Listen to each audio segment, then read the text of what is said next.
তো আজকের আমার প্ল্যান হইলো বাল ফালাইতে যাবো। क्या बोला तूने? সরি, চুল কাটতে যাবো।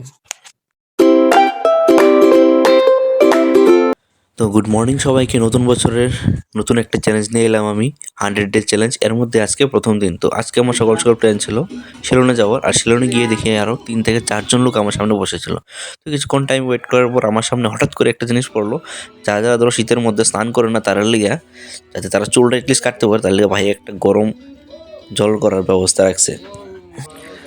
এরপর ভাই চুলের মধ্যে ক্লিপ টিপ লাগাই একদম রেডি হয়ে গেল চুল কাটার লেগে। আর আমিও হেয়ার কাট কি করুম এই ডিজাইনটা দিয়ে দিলাম। তো তারপরে ভাই অধীরে না করে দানা দেন চুল কাটা স্টার্ট করে দিছে ভাই। আর আমি যেখানে চুল কাটি এটা অমরপুর ট্যাটুন বাজারের মধ্যে, আর দোকানের নাম হলো ভাই রোমান্টিক সেলুন। রোমান্টিক মানে ওই না, মানে দোকানের নাম রোমান্টিক সেলুন আর কি।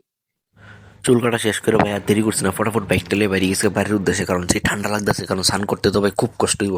তো রাস্তায় আইতে হঠাৎ করে দেখি ভাই একটা মাঠের মধ্যে খেলা হইতাছে। আমি আর দেরি নাই করে দাঁড়াই গেলাম গা, দেখতে দাঁড়াই ভাই আমরা মনে হইলো 2012-13 আমরা যে খেলতাম। এরপর বাড়িতে এসে আইনের মধ্যে দেখে দেখে একটু স্টাইল মারতেছি, বুঝতেছি আমার ছেলের মুরগির মতো লাগতেছে। পরও শাহরুখ খানের মতো দেখে দেখে স্টাইল মারতেছে। क्या बोला तूने? ওরা একটু জানাই আমার কমেন্টে যে আজকের আমার হেয়ার কাটটা কেমন হয়েছে। তারপর আর দেরি না করে তাড়াতাড়ি ড্রেস চেঞ্জ করে গেলাম স্নানের উদ্দেশ্যে, কারণ প্রচন্ড ঠান্ডা, তাড়াতাড়ি স্নান করতে লাগবে। আজকের ভিডিও এই পর্যন্ত, দেখা হবে আবার নেক্সট ভিডিওতে।